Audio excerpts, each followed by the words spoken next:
thank you all for coming out for this training today.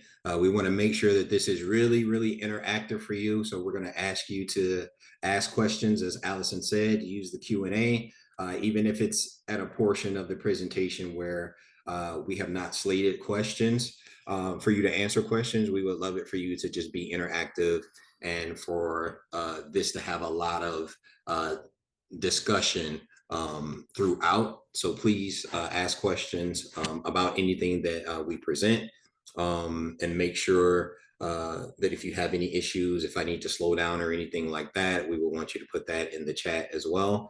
We want to really make this an interactive experience for you. Thank you for coming. I want to say thank you to Micah, Allison, and Eric for helping with this presentation as well. And we will get started right now.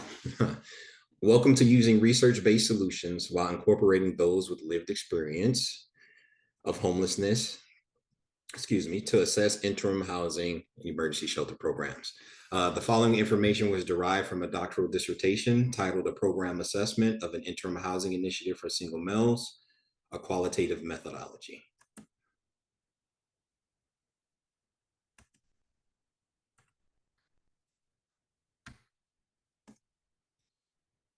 Okay, introduction. Homelessness is a social issue devoid of a singular causation. In fact, causes of homelessness include untreated mental health, as you all know, substance abuse, lack of family support, under and unemployment. Also, according to Stellani's 2021, social constructs such as family, morality, and prisons play a large part in influencing homelessness. However, breakdowns in institutions, psychological stressors, and institutional disempowerment are contributory factors to continued homelessness. I'll go to the next slide because I'm pretty sure most of you know what the Category 1 definition of homelessness is. A little background information for you related to the study. It's important to note there are three typologies of homelessness: transitional, episodic, and chronic. The transitionally homeless have an episode of homelessness, and episodes are typically brief and non-recurring. The episodically homeless have multiple episodes of homelessness and enter and exit homeless shelters frequently. And for the chronically homeless, they use emergency shelter systems as long-term housing or live in places not meant for human habitation. According to HUD Exchange 2018, the McKinney-Vento Homeless Assistance Act of 1987 codified legislation authorization to create homeless assistance programs, later amended by the Homeless Emergency Assistance and Rapid Transition to Housing Act of 2009, or as you all may know it better, the HARTH Act. Within the emergency shelter system, Housing First is the preferred model or philosophy. The Housing First philosophy allows a person to obtain housing despite presence of unresolved causal factors. It's a tentative Housing First model that all have a right to housing, and engaging or denying supportive services is not a qualifier or a disqualifier of housing placement. Housing First promotes consumer preference and service type, interventions and programs, and use of the Housing First model establish housing as a stabilizer and reducer of causal factors contributing to homelessness.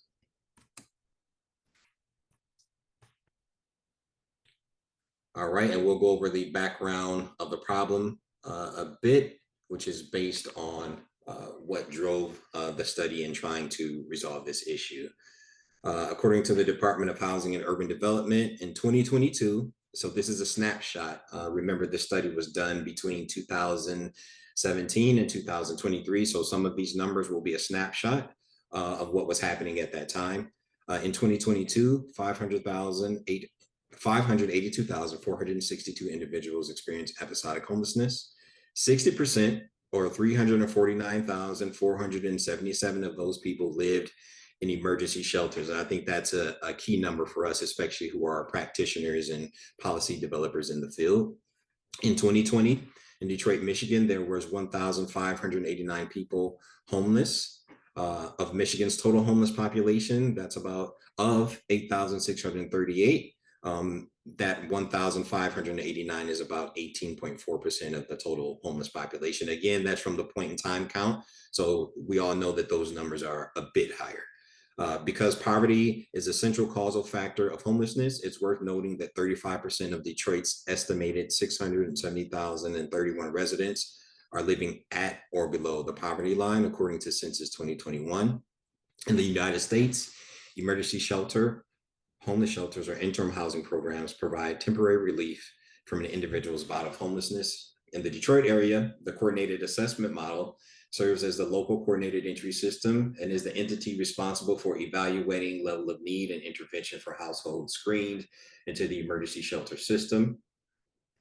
And according to Luong et al. 2021, the shift toward a housing first model, housing homeless permanently despite preeminence of individual risk factors and addressing those issues after housing, it highlighted the need for comprehensive program development by local emergency shelters or interim housing programs and service providers. Problem statement for this research study: emergency shelter in its current form is inadequate in serving the transitionally homeless and those experiencing episodic homelessness. The problem is the emergency shelter system is not successfully transitioning individuals into permanent housing, resulting in an organization having a 0% success rate in transitioning homeless men to permanent housing solutions, according to Catch 2017 and Michigan Service Point 2021. Allison, I'm not sure if we have any questions yet. I wanted to take a quick pause as the information is coming through to make sure we didn't have any. We do not. Okay.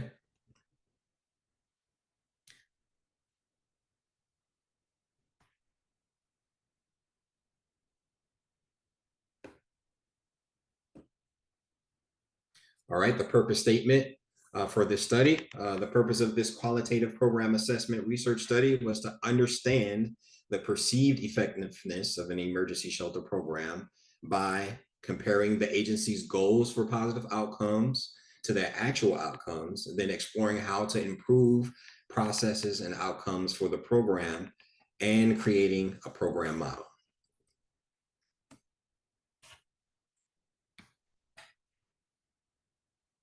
All right, the research questions. There were 2 research questions and 2 supplemental research questions. These questions guided the following, these research questions guided the study. Research question 1 was, what are the emergency shelter program's planned outcomes? And supplemental question 1 was, how do the verified emergency shelter program outcomes compare to the planned outcomes? The research question 2 was, what conclusions can be made about the emergency shelter program's perceived effectiveness? And the supplemental question 1 for research question 2 is, what suggestions might potentially improve the emergency shelter program?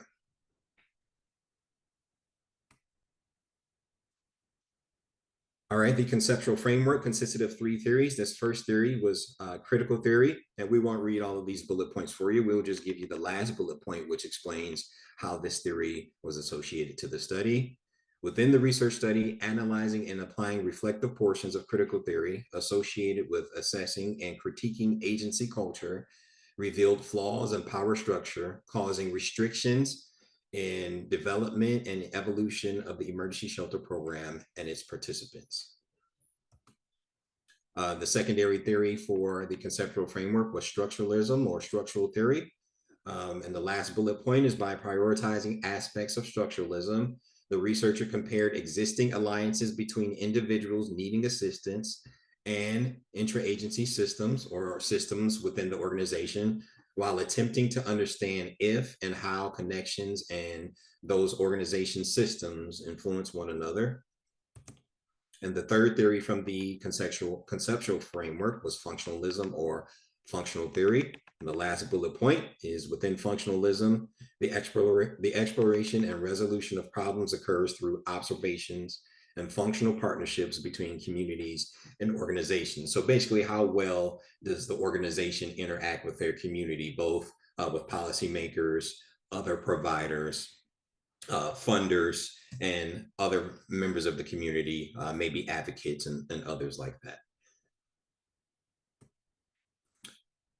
So social influence was a big part of the study within the conceptual framework, within these 3 theories. With critical theory, the social views and connections influence social changes.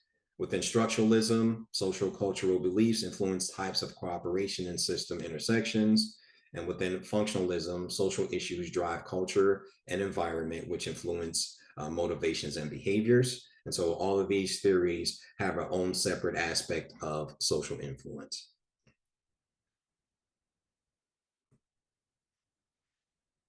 relevant journal or what we would call historical content for you guys to kind of look at here. And there's a few references as well. To end homelessness, it's necessary to reinforce structural, community, and familial supports. And organizations and practitioners should assess if alternative uses for existing interventions could influence emergency shelter programs and outcomes.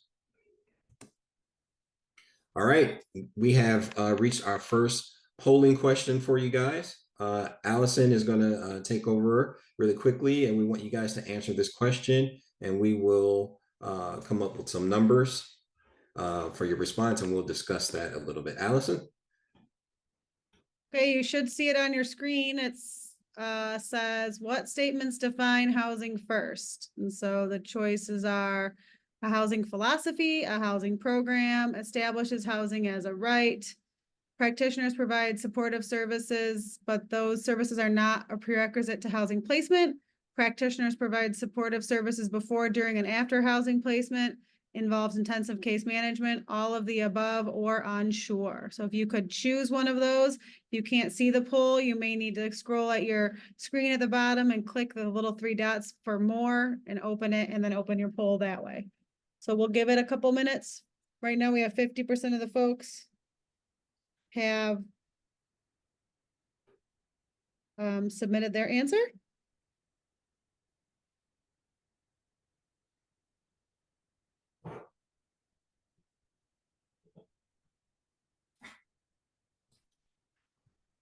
I'll give it another few seconds for folks.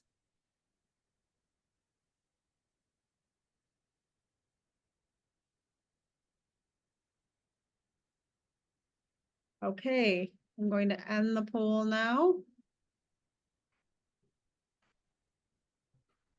And share the results. So 13% said a housing philosophy, 7% said a housing program, 7% said practitioners provide supportive services, but those services are not a prerequisite to housing placement. And then 73% said all of the above. Okay, so this is really good. That was a good discussion point. All of you are right.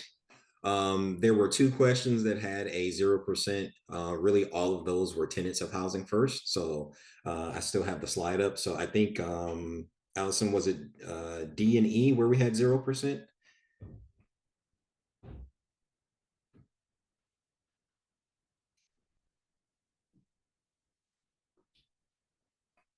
So for the 2 questions where we had 0%, those were inclusive of housing first. Oh, I muted myself. Sorry, I was answering. Oh, that's okay. Was it D and E? It was involves intensive case management. Practitioners provide support services before, during, and after housing, and establishes housing as a right, were all 0%. Okay. All right. So that's an important key here. I think this is something that depending on who's represented here in the audience, that we can take back to your respective agencies and kind of understand that Housing First is a good program. It's not the only housing program philosophy, but it is the one that we're using here in our system. So it's important for us to really understand what Housing First actually is and how to properly apply it. I think using all of it is really will be really good for your programs, and especially on the case management level and those who are actually doing the frontline work to really understand what Housing First is and what does it include. So it is a housing philosophy. It is a housing program. It does establish housing as a right. Practitioners do provide supportive services, but those services are not a prerequisite to housing placement. And a lot of this you all know already. Some of this will be a reiteration of what you know, and some of it will draw out different aspects of program maybe that we haven't been thinking about as much. And E says practitioners provide supportive services before, during, and after housing placement. That is a part of Housing First. And intensive case management is definitely a tenet of Housing First. And I think that one is really important for us when we're talking about policy development, program development, and then implementing Housing First in the field as well.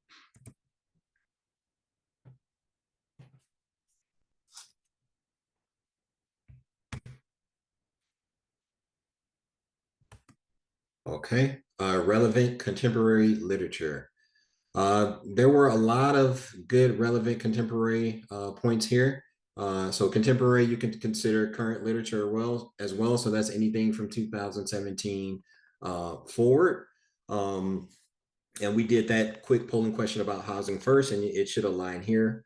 As a tenet of housing first, reinforcement of intensive case management and critical time intervention in emergency shelter programs is paramount. Successful participants of CTI programs attended between 13 and 15 case sessions, which highlights 13 to 15 case sessions or a minimum duration of once a week to influence positive outcomes. And this study was conducted by Hignite and Have 2017. I will have some references in the slide so you all can actually go back and pull up that entire study. And you'll be able to see how they structured their program and how the outcomes were affected by using this amount of case management sessions.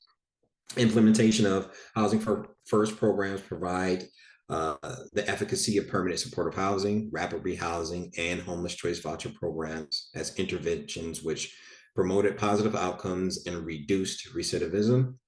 However, new assessments should be based on inclusion by eliminating the targeting of specific typologies of homelessness, such as the chronically homeless, and instead focusing on targeted intervention. So what's meant by that, I know in the last few years we have targeted the chronically homeless, and what we should do is target the intervention itself, meaning making that intervention more robust, making it available for more than just one typology. Next bullet is addressing housing discrimination and enforcement of applicable laws. So I know we had some issues with our folks getting into housing even after they receive a voucher or rapid rehousing, and there is a level of discrimination that we have with our folks in getting them housed. So do we need to make new laws, or do we just need to make sure that the laws on the books are properly enforced? And finally, discovering and formulating proper partnerships in a local context is essential to addressing prevalent challenges such as frequent hospitalizations, a higher number of participants with mental or physical health challenges, under or unemployment, and housing availability and affordability. And we all know that's still a major issue in many of our communities. Okay, we have another polling question for you all to jump into. Allison is going to take the lead here again for us, and we'll spark the discussion. And if you have questions about the question in the chat, please feel free to jump in. And we want this to be interactive for you guys as well. So this one is define intensive case management. Philosophy surrounding types of engagement, involves significant engagement frequencies, involves engagement frequencies based on individual need.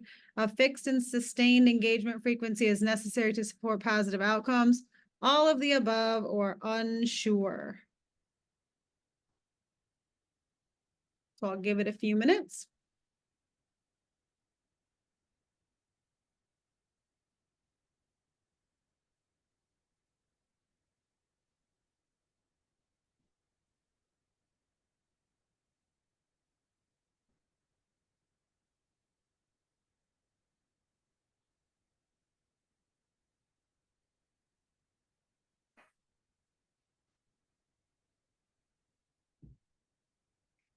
We have 73% in. I will give it a little bit longer.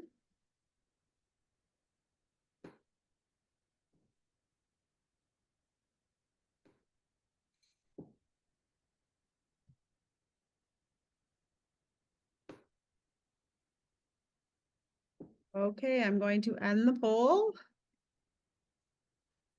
We have 7% said a philosophy surrounding types of engagement. 7% said a fixed and sustained engagement frequency is necessary to support positive outcomes. And then 87% said all of the above. Great, great, that's awesome. Everyone is right, no one is wrong, but it is all of the above. And I think that's one of the things when I was conducting the study, I learned a lot as well, of course, but also being able to share this with you all and thinking about sharing it with the community. I did notice in some instances and in some of my previous work that housing first had not been fully implemented in our communities. And some do it more than others. Some do maybe 1 or 2 points of it, but I think it would be really beneficial, especially on the program development side and the policy side, if we implement it in its entirety. Of course, we all know housing first is not perfect. However, it does work well with recidivism, keeping folks in housing for longer periods of time. So I think it's important to understand what it is in its entirety. In this case, intensive case management is a tenet of housing first. So understanding that intensive case management is a housing philosophy surrounding types of engagement. So what we mentioned in those previous slides, 13 to 15 case sessions worked for this specific program in the study by Hidden Night and Half that we mentioned. But you may find that some of your folks need more or less. But some of our standards surrounding case management, and you all can maybe tell me in the chat if this has changed. In some instances, only once a month is required. And while there isn't a specific number on intensive case management, I think it's going to be hard to really engage with someone if you only are required to visit with them once a month. And again, in communities, I've seen folks who do it more, some who stick right at that once a month. But what I did notice when I was on the practitioner side is the folks who uh, were geared more towards intensive case management, their outcomes were much higher than the folks who had maybe once or twice a month with their engagement. And people did it in different ways. Some used their housing advocate, case manager, and a number of folks to help with engagement levels, and not just the case manager, because I do understand that in order to provide more case management, sometimes you need more case managers and they need more time. The census may not match up, so the case manager could be overwhelmed. So just finding different ways to bolster engagement at your locations. So B, intensive case management involves significant engagement frequencies. And we just discussed that. And C involves engagement frequencies based on individual need. I think that part is important.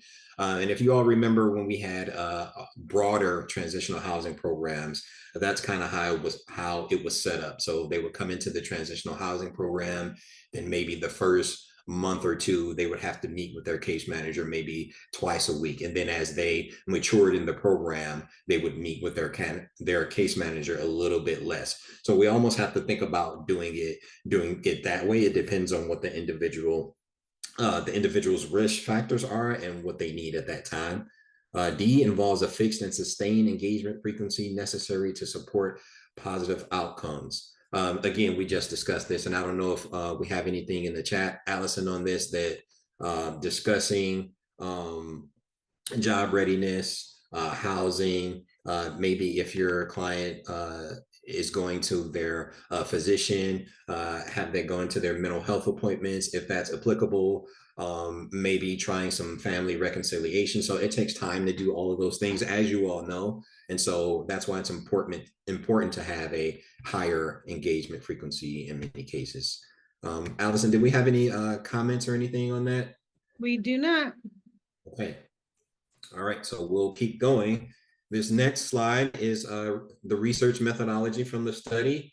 Just explaining really quickly that qualitative research which we use, it allows objective theory, analyzing the problem with flexibility. Themes were used, and transferability was used in lieu of generalizability. And I'll just explain that really quickly. In quantitative research, because the sample sizes are larger, you're able to generalize the findings onto the broader population. But with qualitative research, we use transferability, which means you would be able to use the findings on similar program types, makeups, and organizations, rather than, because the sample size is smaller in qualitative research, rather than being able to generalize the findings to the broader population. Concerning social problems, qualitative methodologies specify alternative approaches for collecting, analyzing, and presenting data, which really helped in this case. And the use of qualitative research supplies a structured process geared toward gathering information associated with the problem. And the problem in this case, if you all recall, is low positive outcomes.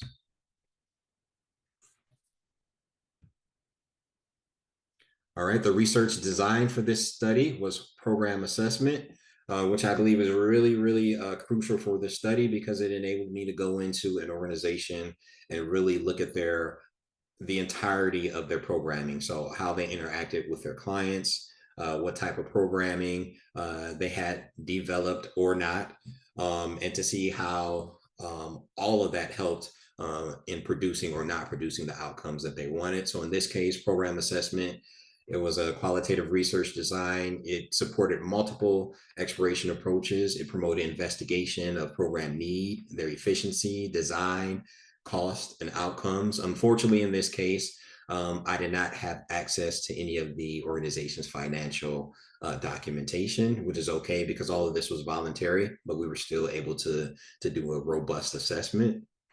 Program assessment is a process of analysis used to explore usefulness and value of any current activities intended to reach established outcomes. Program assessment was the appropriate design because it supported creating an outcome assessment strategy used to pursue and uncover a reliable representation of program influence. And I think that part was really crucial for the organization, really coming up with a strategy that could uncover what they were doing well and not just the areas that they may have needed some help in. It provided a specific method to process and outcome monitoring, which was essential to understanding emergency shelter programming. And then while process monitoring aided the researcher in discerning what data to gather and assess, such as information associated with service delivery and if program participants are receiving services as designed by the program originators.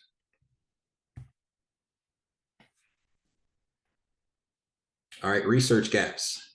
So we noticed a few research gaps here with the study. Basically, what information was not there within the research. Again, the literature review was pointed towards policy development, emergency shelters, but also program assessment. So that is the framework in which the literature was researched. So what we did notice that they were mainly systematic. So policy and program gaps appeared associated with funding diversity. There wasn't much information there. Again, this was from peer-reviewed journals and other research studies. There wasn't a robust amount of program development research or research on intervention type, use, and evolution. As a result, stagnation in policy, programming, funding, support, and intervention innovations in the emergency shelter system remain. Also, appraisal of the emergency shelter program may reveal how underdeveloped programs, interventions, and supports influence homeless populations and organizations engaging in service delivery and illuminate other imbalances in the homeless service systems. Okay, the population and sample for this study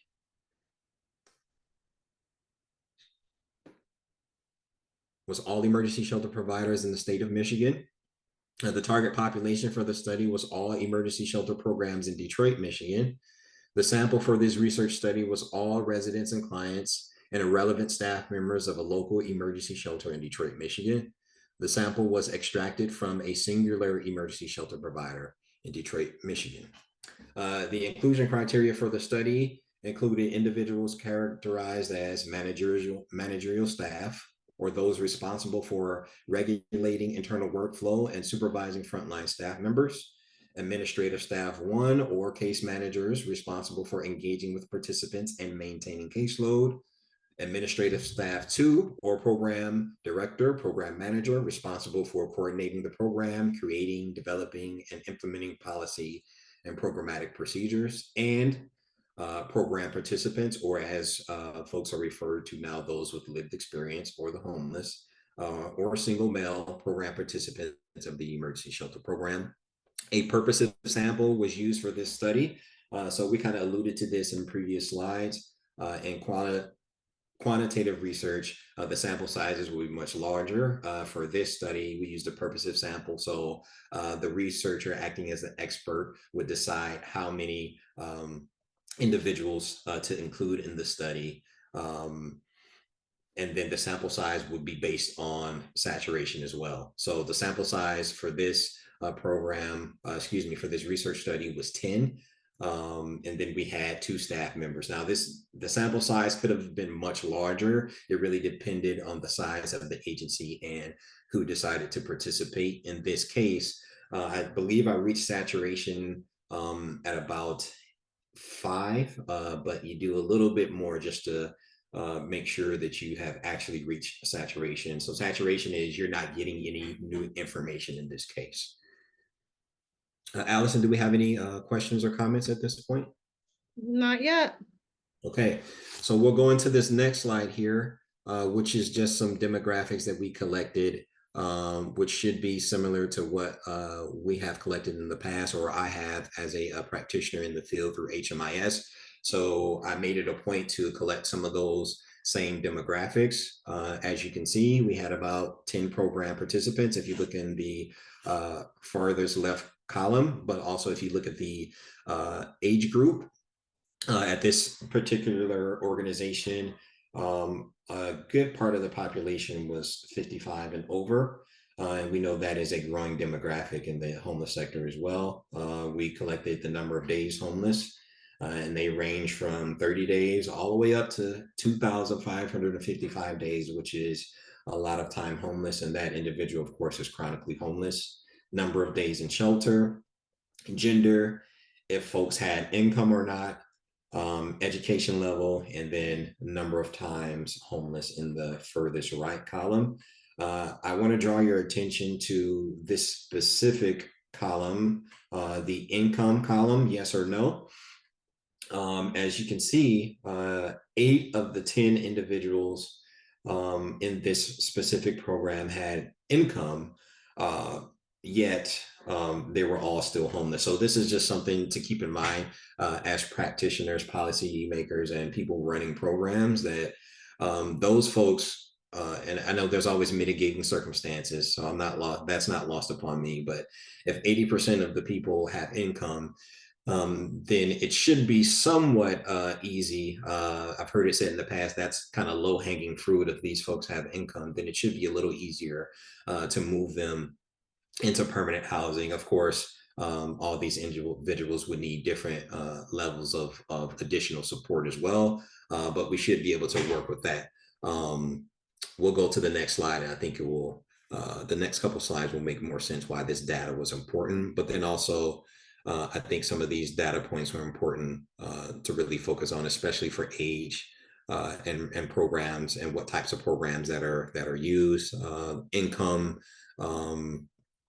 and then the number of days homeless and the number of times homeless as well. I think those 3 or 4 demographics would be important in helping to develop programs. All right.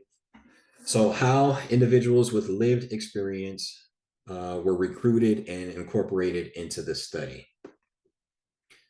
So this is how I recruited those folks into the study. I think for you all as well, some of you have the same experience, if not more, as I did, coming from the practitioner side, and then now being on the researcher side myself, is that prior knowledge of the population. So knowing how folks in our population, how they interact with people or not, knowing about their unwillingness sometimes to trust people. So having some prior knowledge about the population helped a lot.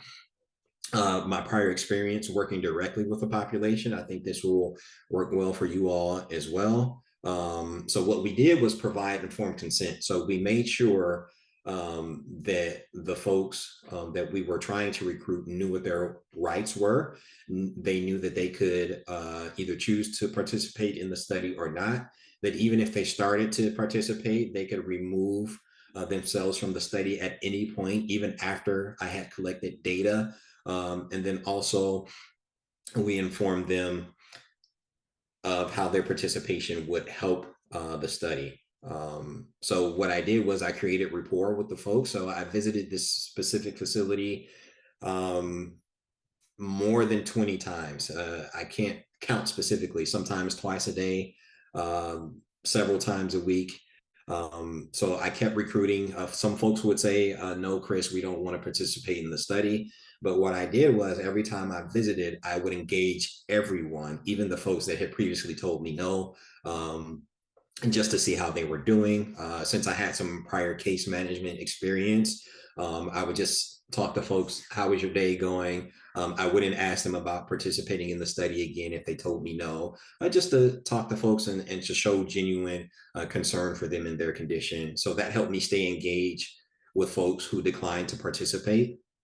I did explain how their expertise was essential to solving the problem. And I think coming at it that way, the men were able to, at least in this moment, think of themselves a little differently and say, oh, I do have something to offer. Just because I am homeless doesn't mean that I am unintelligent or I don't have anything to offer society or that I'm not important. So I think that helped a lot. And then conveying why their voice was important as well, and then explaining the goal and the purpose of the study. So the gentlemen who did participate were really eager to participate, and they provided some excellent information. And I think the folks who declined to participate were a little leery about me because I was a new person to them. They may have been a little leery about what I was going to do with the information. Again, all the information is private. It will remain private forever, so no names will be used, no identifying information was shared or will be shared. So just conveying that to folks kind of helped. But I think for our systems, and we're trying to get folks with lived experience involved a lot more. So that's on boards at our local shelters or social service agencies. So maybe providing some type of informed consent for them, clearly spelling out what their rights are, how they can participate, if they choose to decline participation, even in the middle of a process, that they can do that, explaining why their voice is important, really letting them know that, hey, you have a level of expertise that we don't have, and really spelling that out. Taking time to create rapport with folks, like you may have to speak with them on several occasions. Some may say no, some could change their mind. I think that may have happened once, just as I was going back and forth. Um, I had one of the men approach me as I began to visit the shelter more. I think the men were kind of watching me and what I was doing, how I treated them. And I think I had one person come back and say, okay, Chris, I think I want to get involved in what you're doing. And then explaining the goal and purpose very thoroughly. I think your prior knowledge with the population and your prior experience working directly with this population will definitely help you get more folks involved with lived experience. All right, instrumentation for the study, we used an original semi-structured interview. By original, I mean it was created by me. There were 12 open-ended questions and 4 follow-up questions. So I decided to use an original instrument. While doing research, I found that there wasn't anything specific to the research study and the way I had designed it that could be used for this population and that would help assess the organization and their program. So I did a lot of research on that, and I didn't find anything that already existed. So what we did was, what I did was create an original semi-structured interview, and it was reviewed by experts in the field. And basically what the experts did was help me to align the questions and make sure they were appropriate for the audience. Allison, do we have any questions as I am rambling along here? Any questions? We do not. Okay, so we'll keep going. Everyone's still here though, so. Okay, good. Hopefully we're not losing anyone. Feel free in the chat too to comment, ask questions, even if it's something that sparks your interest. We definitely want to make this interactive for you, even though we do have some more polling questions for you. Feel free to jump in and chime in anytime you'd like. All right, so the data collection process for the study, the approach we took was private in-person recruitment meetings. I use recruitment flyers as well, and informed consent, which we talked about in the previous slide. So the recruitment flyers kind of, I would go in and pass out the flyers to the men and say, hey, I'm working on this research study. This is what it's about. Kind of listed why we needed them to participate, a little bit about who I was, the school that I was attending. So they had some information about me. So passing out the recruitment flyers and the recruitment meetings happened simultaneously, and I conducted several of those. So this wasn't like a one-day process. It really took about 2 months, between 2 and 3 months, to collect all this information and data. The primary data collection was on-site, in-person interviews. One phone interview took place at the individual's request. And again, it took 2 months to complete the interview process. And we did on-site, in-person interviews because our folks were unhoused. So it's not like they had transportation or they could meet me somewhere out in the community. So what we did to make these private, I set individual times for each person. Even with the recruitment meetings, they had to be private, and some of those actions were based on governmental standards. I don't know if you all are familiar with the Stanford prison experiment or the Tuskegee experiment. So when you are doing research with human research subjects, there is a host of federal guidelines that you have to follow when you're interacting with folks, because of some situations in those in the Tuskegee experiment and the Stanford prison experiment that I mentioned. Some of you may remember those from your college days. And then the secondary data collection was an internal document review. So going through several documents that the agency had on hand, such as program type, case notes, intake documents. And so I went through the entirety of client files and the information that the agency had on hand about their programs. And then some archival data, which came from the United States Inter-Agency Council on Homelessness, the National Alliance to End Homelessness, some from MDHHS, as well, and a few other places where some archival data existed. All right, and so the data analysis process, we did data filtering. So thematic analysis was used, and we filtered that data. So the data came from the in-person interviews, and we had a set of questions. And what we did is we took all of those questions. So say question one, how people responded, and then we filtered those out into themes. We used Michael Patton's thematic analysis, which had a generative stage, which is when you would review each question that came through from the interview. So the list of 12 questions, you would interview it and then come up with an emergent theme, which was the next section. And then as you collected each interview, you would compare one to the other. And then, so when we got to the 10th interview, just to make a long story short, we compared each interview to each other to come up with a confirmatory stage, which would confirm the emergent themes that you thought were coming through. And then the final stage was the actual theme development and cycling through what the clients were saying or expressing were their needs or values. And this next slide kind of outlines that a bit more.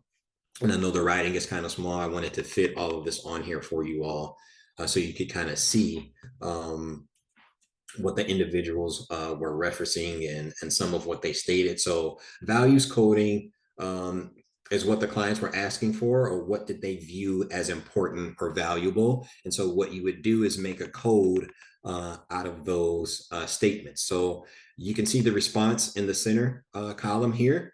And then the value or code was drawn from that response. And then in the furthest right column, you have the occurrences, meaning the amount of times each individual made these statements. And I'll just go through the highest, maybe 5 or 6, so you can understand what the clients were saying was important to them or what they valued. And 78 times was stated that help was most important to them. 52 times clients stated need. Let me go back to help. So they stated help was important, as in help finding and connecting to housing and other resources. And 52 times they stated need as an important value, and need in terms of identifying needs and addressing those needs. in terms of needing help. So the respondents who were clients would say addressing needing help with the problems that they had, and then the caseworker, so to speak, would say that the need was important to them because they needed to know what they were in order to address them. So that was between those two groups. It was stated 52 times. And you can see the breakdown between RPA is the staff member and RPA is RPP is the client. 45 times they mentioned housing, as in finding or obtaining housing. And then if you go a little bit further, all the way to the bottom of this list, 32 times case manager was mentioned, as in a caseworker or staff member assigned to provide direct assistance to residents or for housing and other supports. And then we had a tie for 24. We'll go two steps up from the bottom, and it was apartment or place, as in finding a home. That was mentioned 24 times. And then we'll go up about 5 or 6 slots to 24 again, and transportation, as in needing transportation to find work and gain access to other resources. And then I'll go to 21. We had two tie for 21, as in resources, access to resources. And then a little further down the list, work, as in finding work or employment. So those were some of the key values and codes that the participants mentioned in the study, which I thought was important to draw out, to understand what their concerns were and what they felt like their needs were as well. All right, in our next slide, I believe we have another polling question, and Allison is going to take over for this one again. So please, if you have any comments about this as well, please add those as you're answering the question. Allison? Yep, so it says, from your perspective on or experience, what number of clients constitutes a manageable caseload? So we have 0 to 5, 5 to 10, 10 to 15, 15 to 20, 20 to 25, 25 to 30, 30 to 35, 35 to 40, 40 to 45, 45 to 50. Over 50 or unsure. Oh, then there was another caseload question that I lumped in here, so they're both Okay. on. And then the next question is, what is the largest caseload you have managed? And it's the same ratios. So if you could answer both of those, that would be great. So I'll give it a few for folks.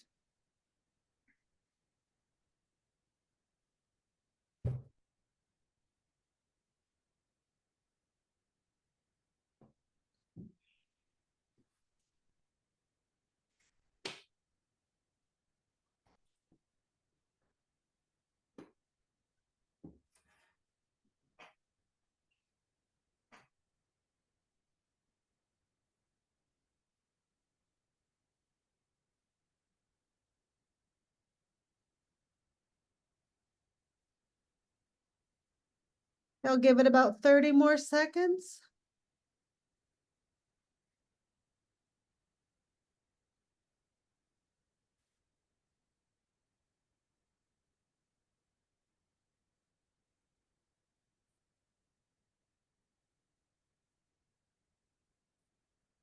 If you don't see the second question, then please scroll down on the screen where you have the poll up, or you can, drag the little line on the far right. I'm seeing a lot of folks have answered the first one, 92% of you, but the second question that's below it, not as many have filled out. So I'll give it another bit.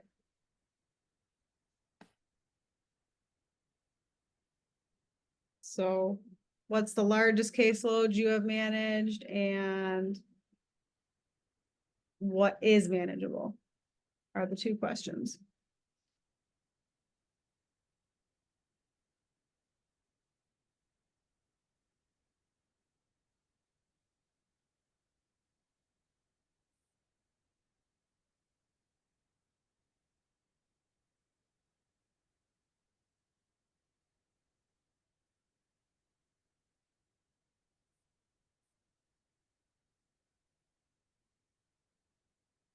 Okay, I'm not seeing the number change anymore. It looks like most people only filled out the first one, so if you for some reason can't see the second question, then you feel free to add your response in the chat.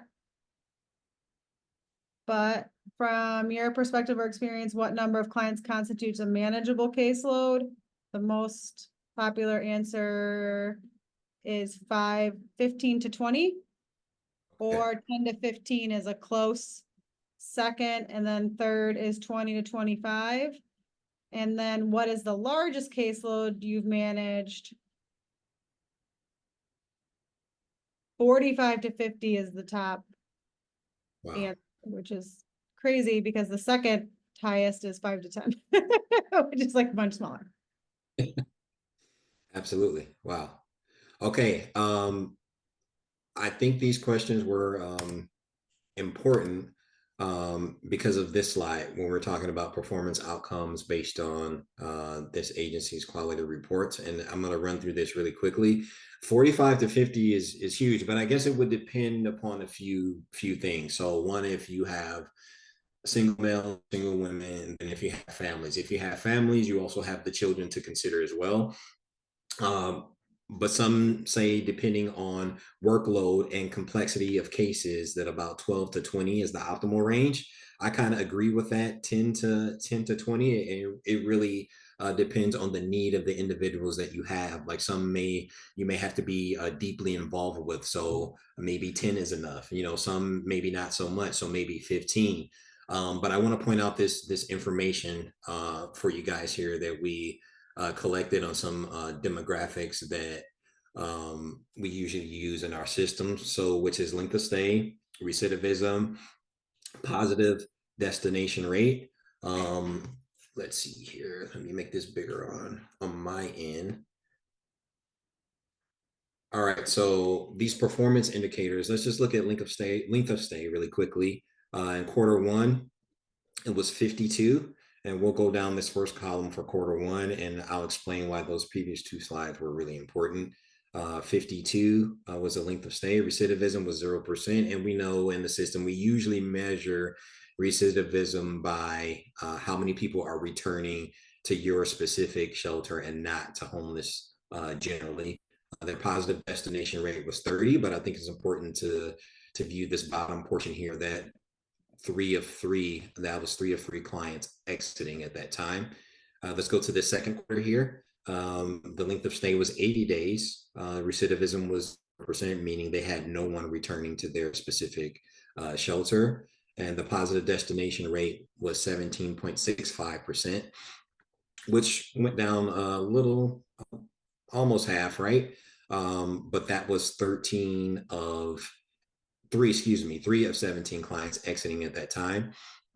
In quarter three, they had 77 in the length of stay column and 5.88% recidivism, meaning they had a few clients exiting and returning to that shelter.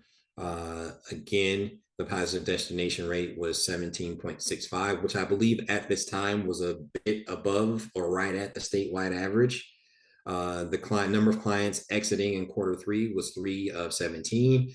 And here is where those next two slides become significant. Those previous two slides become significant. So in quarter four of 2022, the length of stay decreased 49 to 49 days. And the recidivism was 0%. Then the positive destination rate was 16.67%. But that was only for 1 of 6 clients exiting. So only one of those clients went to a positive destination, and the rate was 16.67%. So you can see there's starting to be a bit of a decline here. And then in quarter one of this year, this specific agency had 61 in their length of stay column, and then recidivism was 0% again. But what's significant here is that the positive destination rate went to 0, and the number of clients exiting was 0. So what happened here between quarter four and quarter one is the absence of a case manager. Okay, so the case manager was either incapacitated or not present. And as you can see, when there is no case manager involved, the positive destination rate plummets. And so I think that part is really important because one, it shows how important the case manager is to programming and the positive destination rate, but then also how if the case manager and case management or engagement is really there, that the outcome rates will be much higher, as was shown in quarter 1, 2, and 3 here. So I thought that part was really important, especially with the last 2 slides that we were discussing, because there seems to be a relationship. I don't want to say correlation because this study was not designed to find a correlation, but there does seem to be a relationship or connection between the two, a significant one. But in order to find significance, that would have to be a different research study. So significance is a statistical term. So I don't want to use it lightly. So we'll go to the next slide here. And just give you some quick information on from the research study on obtaining and maintaining positive outcomes, just from some of the researchers' review of previous research and other research studies that came from this research study, that clients successfully placed in housing spent an average of 237 days or 7.6 months in a program. And so the data that I gave you earlier on in the presentation from Ignite and Half, this is from that program. The study highlighted the necessity of critical time intervention programs for individuals with recent institutional releases and co-occurring disorders. 21% of program participants obtained permanent housing. These results underscore the program's efficacy. And this was a quantitative research study. So there was some statistical significance in what they found. Further, successful participants attended between 13 and 15 sessions with case managers, which highlighted case management as an essential intervention.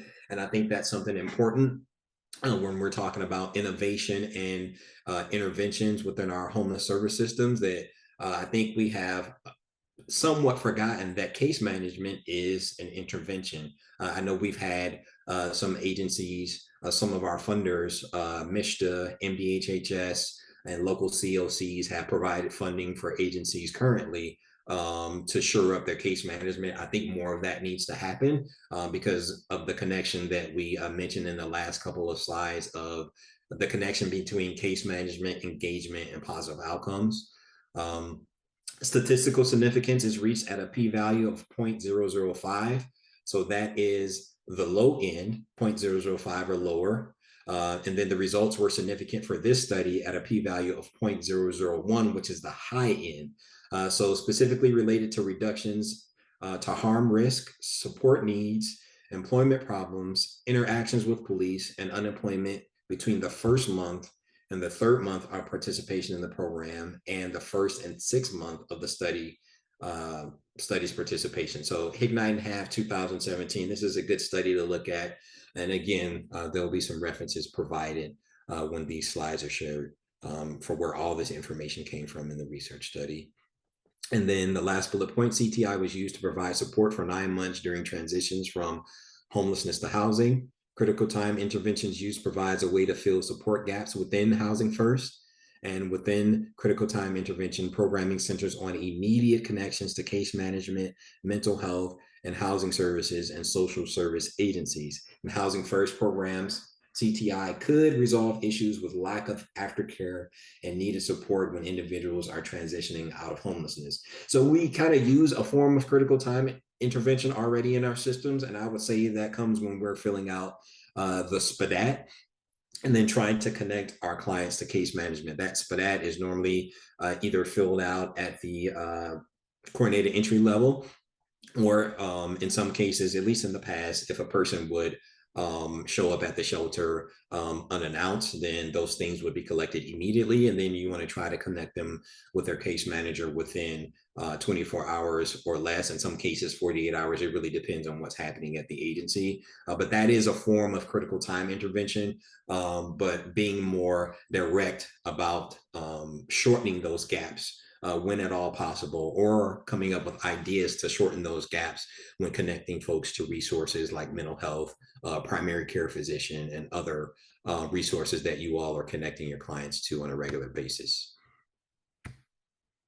How, Someone go had to ahead. leave is asking where this was, if this was published anywhere so they could read all of it. It is published. You should be able to. I'll go down to the research, excuse me, to the references at the end and get the name of the study for you. But yes, it's a very good read as well. I think they mean your dissertation. Oh, my dissertation. Yes, yes, absolutely. It is on ProQuest. Right now, it is open access, so anyone can access it for free. You would just, I would say probably the best thing to do is to go to proquest.com, and you can just Google the name of the research study. And then I could also provide Allison the link to the study as well, and you can access it that way. I'll also provide at the end, I have my email addresses that you can reach out to me for any reason. It's about a 40,000 words, almost 200 pages, but I think it's worth a look for a few reasons. One, you're going to find things within this research study that I didn't notice because it's a lot of information. So you're going to find things that I didn't find. And the whole point of disseminating this information is to help folks in our field. And hopefully this will add some value to our practitioners, to our policymakers, and to folks with a lived experience of homelessness to help resolve the problem. So you're going to see some things that I'm presenting here, but you're also going to be able to draw your own conclusions from the information there. So I think it would be a good read along with some of the other research studies that were referenced within this dissertation as well. Okay, so we'll go to the next slide here. Allison, how we're doing on time? You have 25 minutes. Okay, so what's gonna happen, I'm gonna skip some of this just so we get to the meat of it.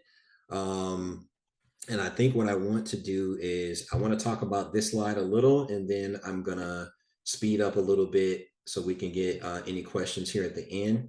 But also I want you guys to see what our findings were, because I think those are the things that are going to be applicable to the work that you're doing.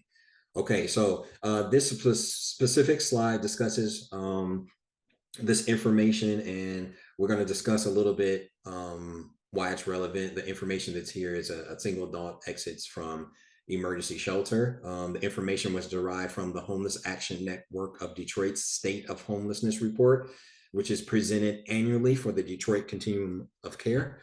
And I wanted to draw this specific portion of data out to show you guys what we may need to address within our systems related to outcomes. So single adults 25 and older make up about 61% of Detroit's overall homeless population. Single males make up 73% of adults experiencing homelessness.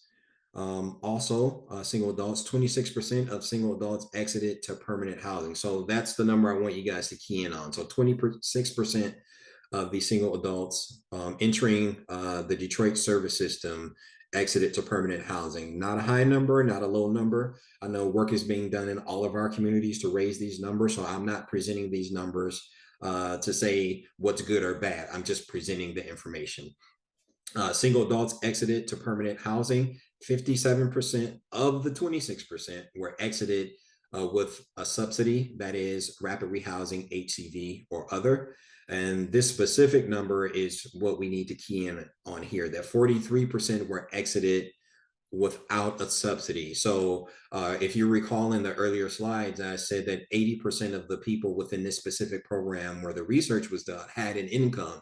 And that factor is going to be important when we're talking about exiting folks to permanent housing. So if 43% were exited without a subsidy, that's a large chunk of people within our communities that won't receive the subsidy. So I know we have this happen a lot where folks will come into shelter and they'll say, I want rapid rehousing or HCV, or they will qualify for it, and they'll, in some cases, and this is not all, they'll sit and wait for it. But it may be better for us to start moving folks along faster through other avenues such as employment. And I know some of you are doing this type of work already, but really keying in on that because such a large portion of our folks who come into the system will not qualify for a subsidy, receive a subsidy, or even if they get it, some won't even be able to fulfill it. And we know that's been an issue with HCV, the fulfillment rates. And some of that is because of lack of affordable housing and housing availability, which you guys know already.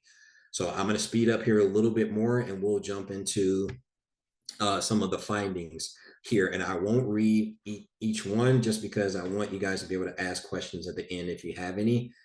So theme one for this research study, and we talked about at the beginning, themes were developed based on the information collected from the in-person interviews.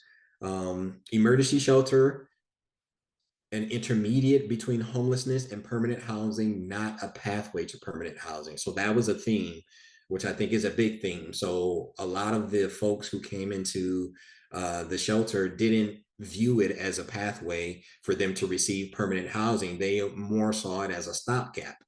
And that could be indicative of this specific shelter, but I think more research needs to be done to determine if this is how our broader population coming into emergency shelters views emergency shelter, that they don't see it as a way to obtain permanent housing. So I'll just read a couple from this. Respondents believe staying in interim housing was not only necessary, but essential in resolving their immediate housing crisis.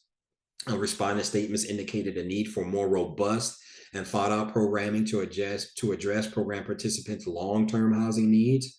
The role of the SSA's emergency shelter program in its original and current state may not be organized to resolve long-term housing crises amidst a lagging shift from a treatment first program philosophy, that is, they need to resolve their risk factors before getting into housing, to a housing first program philosophy. And we talked about that earlier in the presentation, that some of our programs have not fully incorporated or accepted housing first as the program or philosophy. Some of us are still using treatment first philosophy, if not in practice, at least in thought. I'll go to the last bullet here. A disconnect existed between organizational provisions, or what the organization was able to provide, specifically programming, housing, help, and respondents' perception of those services. Okay, and so those were the findings related to theme one, and there were three themes pulled out from this research study. And it looks like I need to move a little bit faster. So we'll go to theme two, over reliance on outside systems to address housing needs. So once individuals came into the emergency shelter, there was really no internal housing program at the social service agency. They would say, okay, they would use the coordinated entry system. So depending on what community you're in, they would say, well, you need to address that with CAM, or you need to address it with Hawk, or some of the other coordinated entry systems that we have here in the state of Michigan. So I'll just read 2 bullet points from this theme as well. Due to a lack of consistent policy definition, application, and enforcement, limited assistance was provided to program participants in the form of developing housing plans, objectives, and goals. Based on statements and perception of respondents, the SSA was not adequately addressing the housing needs of program participants. And I'll do this third one just because I believe it's relevant. No internal housing program existed to support individuals who did not qualify for a subsidy, which we kind of just talked about in previous slides. All right, so theme 3 was the largest theme, and I won't be able to read all of this because of time constraints. Sometimes if I get rolling, I can talk too much, and apparently I did that this time. So we'll look at theme 3, which was improving housing outcomes. This one was really important. So I went a little faster than I wanted to. So you can see sub theme, there we go. So sub theme A is insufficient or lack of housing process knowledge, housing resources and connections, meaning the folks who were in charge of running the program, in charge of engagement and case management, really weren't aware of the local housing processes or resources and connections, or it was very minimal what they were aware of. Sub-theme B was program improvement. This specific agency struggled to provide engagement and quality case management, but again, in some formal capacities, I've seen this across the board. Sub-theme C, functional engagement and quality case management. Programmatic improvement should not only stem from the organization's inability to meet specific performance criteria, but the consideration of current and future client perspectives, community desires, stakeholder prerequisite. In terms of promoting and maintaining a person-centered program, analyzing the findings through the lens of critical theory did not provide any evidence that the organization viewed program participants as products rather than human beings with complex needs, meaning the more people you had in the program, the more funding you get. So there was no evidence of that as well. Sub-theme D, implementing recreational activities could improve housing outcomes. So respondents believe mental or physical stimulation kept them from drifting into bouts of depression. Respondents cited recreational activity as a necessity to endure periods of extreme waiting. Respondents believe recreation in any form would subdue or eliminate feelings of anxiety or depression associated with uncertainty surrounding their homelessness. Something E, right sizing. So right sizing is if I have 10 case managers and each case manager can take 10 clients, that means I can only have a census of 100. So that's what we mean by right sizing. But in a lot of cases, due to need, bed capacity, bed availability, those numbers are much, much higher. So you may have a place with 5 case managers and they have 200 clients, or 2 case managers and they have 100 clients. So right sizing is going to be important. So as a method to improve housing outcomes, right sizing is preeminent and indispensable component when reviewing information associated with engagement and case management specifically, and those services. The social service agency lacked suitable client to case management ratio. When the interim housing program's census increased, the upsurge in client capacity was not followed by an increase in number of case managers. So when they got more clients, they didn't get more case managers, or vice versa. If the client level decreased, then maybe the case management levels could decrease, or you could spread the case managers over more case managers over a fewer number of clients, which would improve engagement levels and case management services, of course. And this last bullet I think is important because the staff member responsible for providing engagement was and case management services or connections to resources or other community supports was incapacitated or otherwise absent.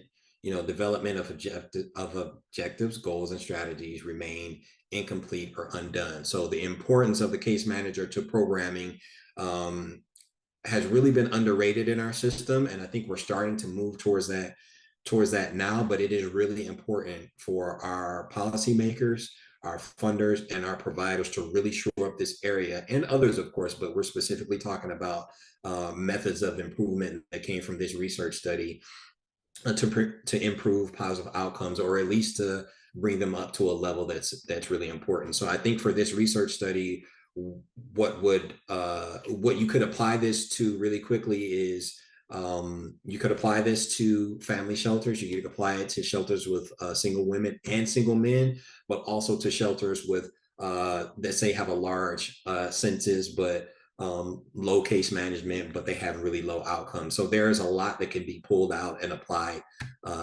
to specific populations within our system as well.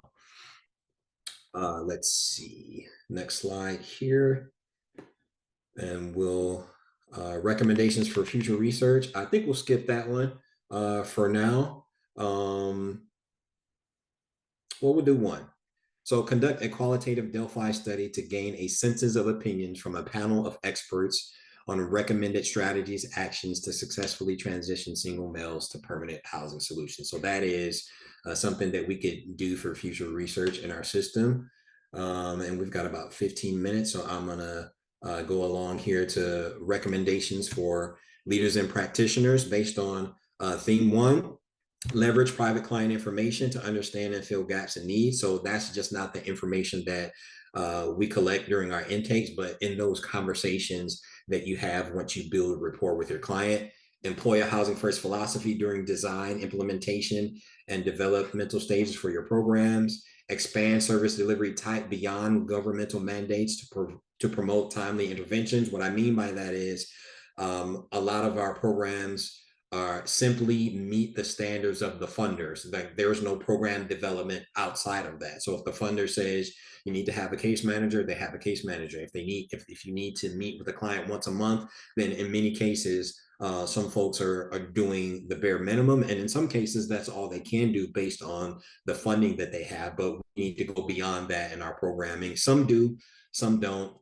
It's not good or bad. I think a lot of it comes from what agencies are capable of doing with what they have at the time, but maybe infusing some funding into our system to really kind of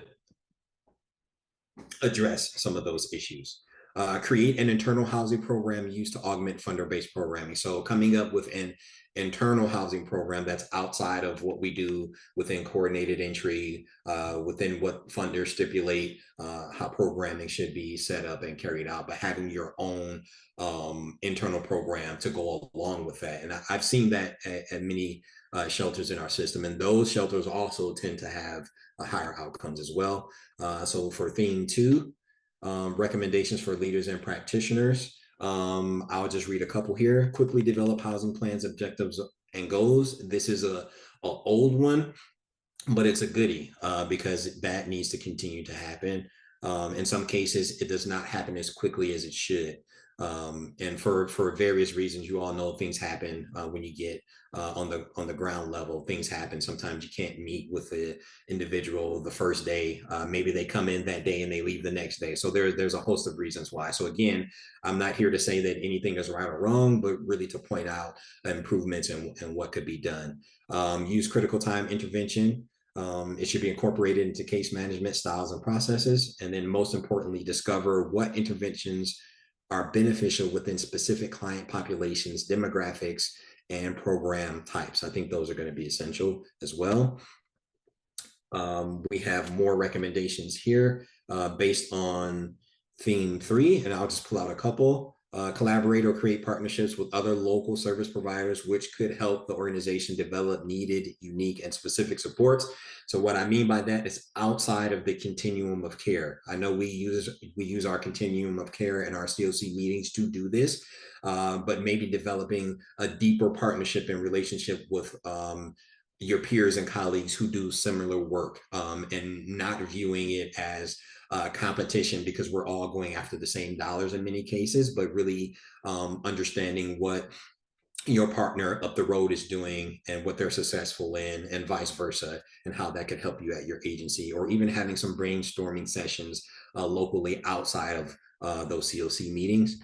I'll go to the second from the last bullet point. Leaders and practitioners should consider the physical environment and how the atmosphere produced by your organization associated with program participants' emotions influences program participants' willingness to comply with program elements. So if you don't have a welcoming environment, if your staff members are barking orders all the time, or if the physical condition of the facility itself is not good, maybe you can't clean as much, those things affect the client's ability to trust you and to participate in the programs that you do have set up. All right, so we'll go to the next slide here based on theme 3, and we got about 10 minutes, so I'll just do a couple from here. Most importantly, leaders and practitioners should focus on understanding and providing functional and quality case management by incorporating the following strategies. And I'll just read a few of these strategies. Appreciate the importance of the case manager as a staff member responsible for providing service delivery and guiding program participants toward permanent housing solutions. I can't express how important the case manager is in any of our programs, because they are the ones that are guiding people towards resources, that are guiding folks towards permanent housing, that they're making sure they're connected to the appropriate community resources, whether that's an internal or external resource. So the role of the case manager is really essential. So having the appropriate case manager to client ratios is really essential to your program and the case manager to be able to do their job effectively. and I'll read this one because I think it's really important as well. Incorporate minimum engagement terms and frequencies aligning with housing first. So once a month is what we have incorporated as a system in a lot of cases, and not all. And so if we're going to discuss this, we need to talk about our agency's ability to do this. So in order to provide more case management, in many cases, they need more case managers. So that means they need more funding, right? And I can hear you all saying that, well, how can we do that if we don't have enough people or if we don't have enough money to do it? And that's something that needs to be addressed in the system, because there is a relationship between the number of case managers versus the number of clients and positive outcomes. So practical service delivery, desired program outcomes. For example, respondents, they prefer, this is what our folks with lived experience, they prefer a specific meeting frequency depending on duration of program participation. They prefer the frequency of one case management session per week. And this is what the respondents from this study said that they wanted.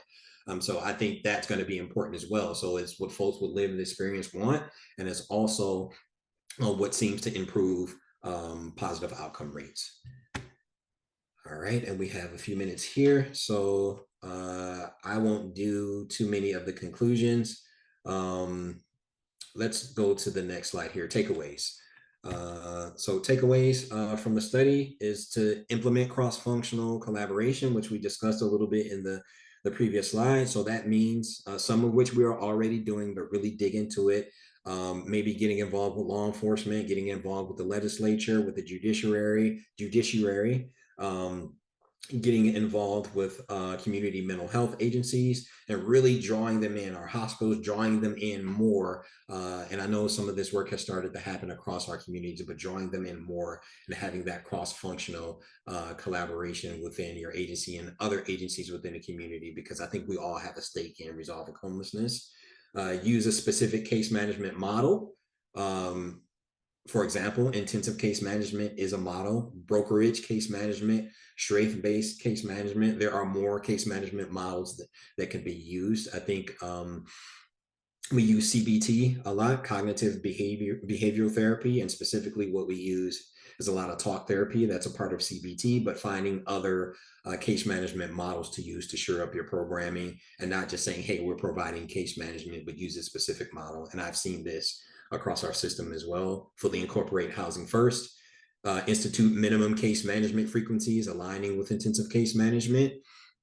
The case manager is the key to programmatic functionality, success, and positive outcomes. I cannot stress that enough, based on my practitioner experience, but then also based on some of the results from this research study.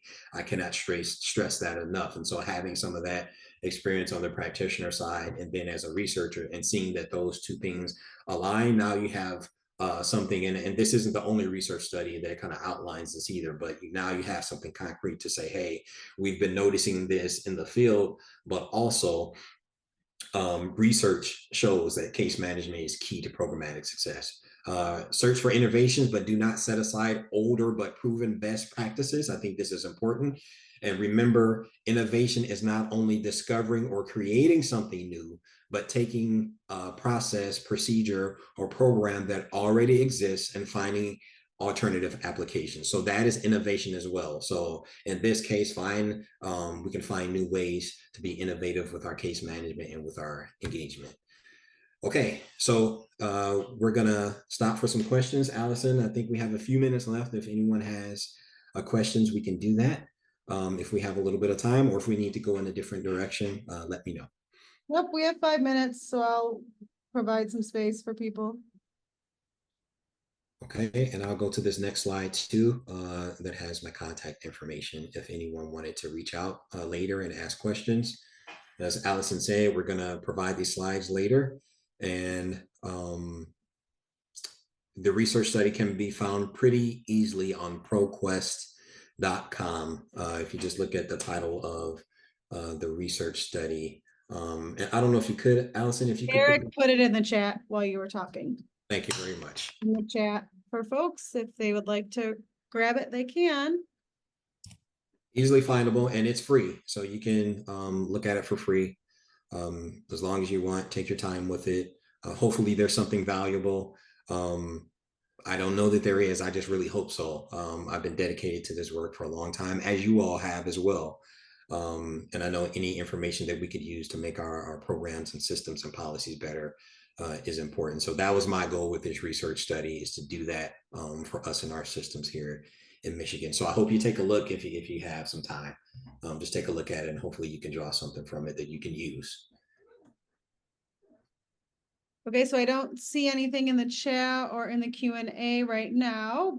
We do have a few more minutes. I'll just start wrapping up. I am seeing some thank yous come into the chat.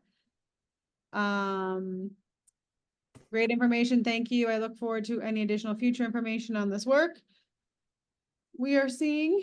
You can also take yourself off mute if you would like to ask something verbally. But while we wait for that, I just want to thank everyone for coming today. I know that an hour and a half is a long time to take out of your day, especially when a bunch of agencies are going to be closed soon for a couple weeks. I think that hearing about all of this stuff sometimes solidifies what we know, but also helps us do our work better, and kind of hearing all of the things that you think are true be normalized is always very helpful as well. So thank you for taking time out to join us today. I thank Chris for his time doing this study, and then also preparing for this presentation and then presenting with us today. Like I said at the beginning of this webinar, this will be on Micah's YouTube page, but not for a few months. The one that we just posted is like 6 months old, so they don't get up very quick. I post one a month. I did forget to post one this November. I apologize to all of you. But if I do not see anyone else putting anything in the Q&A, so I'm going to assume there are no questions. We would really appreciate it if you could fill out the survey after. That will help me plan educational sessions that will be helpful to you, and then it will also give Chris information for the next time that he does a presentation. So I thank you all for coming, and with that, I will end the webinar. Thank you all. Day. Bye.